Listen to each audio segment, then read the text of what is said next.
Bonsoir à vous. Je vais, à travers cette courte vidéo, vous montrer comment vous pouvez apprendre n'importe quelle langue, ok, en ayant des exercices des objectifs plutôt bien clairs qui vous permettent d'arriver à avoir des résultats. Bon, le plus important, c'est pour moi arriver à parler, hein, je le dis à mes apprenants, à mettre prise. Ce n'est pas les moyens par lesquels vous passez, ce n'est pas avant tout les centres. Bon, c'est vrai. Moi, je suis à Kinshasa, il y a plein de centres, il y en a beaucoup, partant des centres qui ont une réputation de taille jusqu'au plus petit. OK? Vous avez par exemple Cali. Bon, moi, j'ai un très bon témoignage de Cali. Je suis dans une famille essentiellement anglophone. Mes sœurs ont fait des formations de Cali, une qui est en Amérique. Alors, ce n'est pas vraiment ça, hein, ok? Je connais les formations de Cali à cœur. Tous les manuels, je les ai parcourus. Et j'essaie aussi de m'intéresser à ce que les autres font à travers les coachings, les formations sur YouTube. Je passais tout mon temps à explorer les méthodes pour savoir comment apprendre. Je finis par comprendre que vous êtes au centre de tout. Et la meilleure méthode pour apprendre, où la stratégie magique n'existe pas, c'est vous-même qui devez être au centre. Et à chaque fois que vous êtes face à une méthode, essayez plutôt de comprendre comment elle fonctionne. Et après, elle va vous aider à pouvoir l'adapter à vous. Mais ici, je suis dans le fait qu'il faut fixer des objectifs, OK? Euh, d'a- D'apprentissage, excusez. Sorry, I'm sorry. Fixer des objectifs, to set goals. Alors, vous pouvez fixer des objectifs pour 3 jours, 5 jours, 7 jours, 10 jours, 14, 21. Et à 21, là, ça devient déjà une habitude. L'anglais va s'installer dans votre vie définitivement. Encore plus si vous allez à 30 jours, ou même plus, hein. Alors, quand vous voulez apprendre la grammaire, je voulais vous apprendre comment fixer les objectifs selon l'acronyme SMART, S-M-A-R-T. OK? S signifie specific, measurable, M, et A signifie attainable, atteignable, relevant, donc la pertinence, temporellement définie, timetable. OK? Alors, vous avez à apprendre la grammaire, les vocabulaires, la prononciation. Bien sûr, à côté de cela, les astuces pour faire face à certaines contraintes d'ordre notamment psychologique que vous pouvez avoir. Intégrer aussi les méthodes de développement personnel qui peuvent vous aider à pouvoir progresser très vite.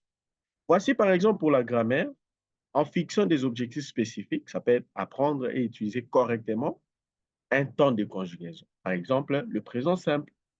Voici un objectif qui est spécifique, qui est clairement défini. OK?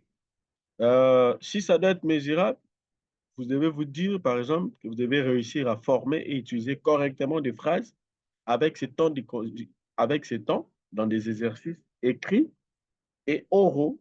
OK? Et dès que vous êtes en mesure de les faire, voilà, vous avez mesuré, OK, ce que vous avez appris ou fixé comme objectif.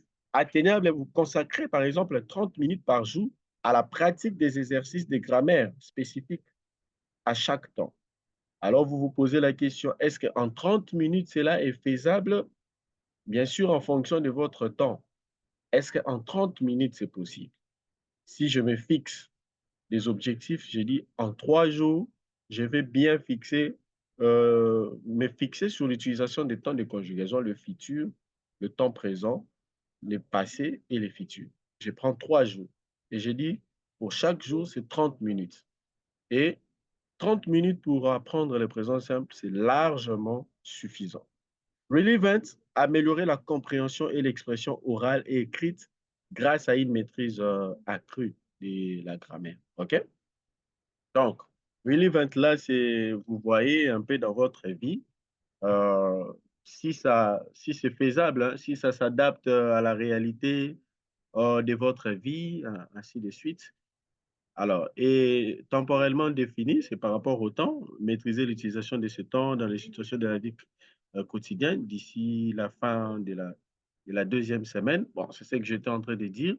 Quand vous dites, vous parlez de 3 temps, par exemple, et vous choisissez 3 jours, et pour chaque jour, c'est 30 minutes. OK? Si vous êtes quelqu'un qui a des journées trop chargées, vous allez voir, est-ce que 30 minutes, ça s'adapte vraiment pour vous? Est-ce que vous pouvez créer vous avez des moments de pause, d'1 heure et 1 heure là, vous pouvez consacrer 30 minutes? Ouais, que c'est largement, possible. Ça, c'est par rapport à la grammaire. Pour le vocabulaire, c'est la même chose. Si c'est spécifique, vous dites apprendre 10 nouveaux mots par jour liés à des thèmes spécifiques comme le travail, les voyages ou les loisirs. Quand vous dites 10 nouveaux mots par jour, c'est très spécifique. Vous avez 10 nouveaux mots par jour. 10 nouveaux mots. Ce n'est pas apprendre le vocabulaire sur les voyages ou les travails ou c'est encore moins spécifique. 10 nouveaux mots sur les voyages, c'est beaucoup plus spécifique.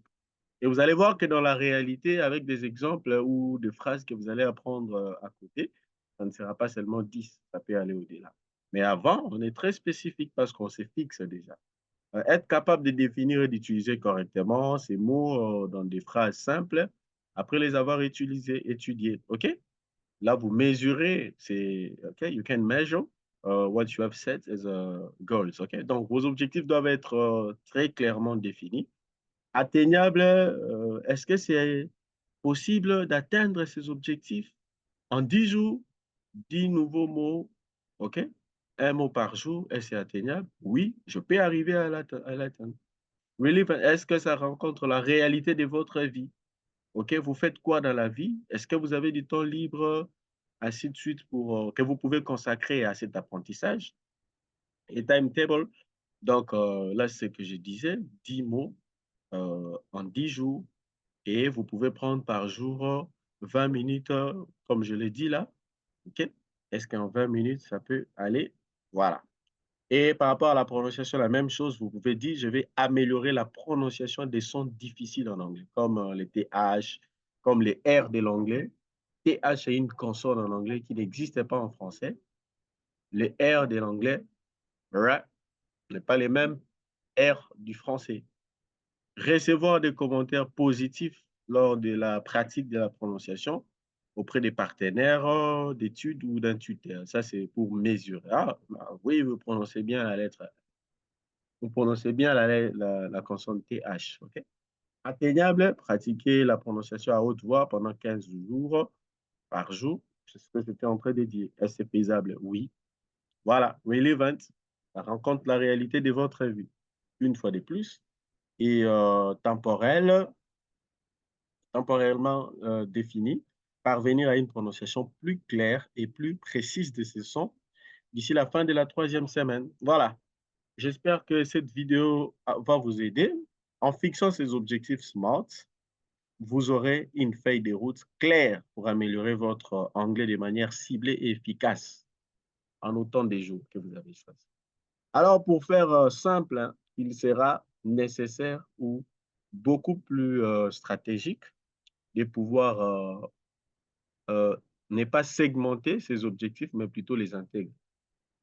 Les objectifs pour le vocabulaire, pour la grammaire, et pour la prononciation. Et si vous souhaitez que je vous fasse d'autres vidéos qui vous montrent comment intégrer pour faire cela de manière panoramique et ne pas segmenter l'apprentissage, laissez-le moi en commentaire et je vous ferai une vidéo pareille.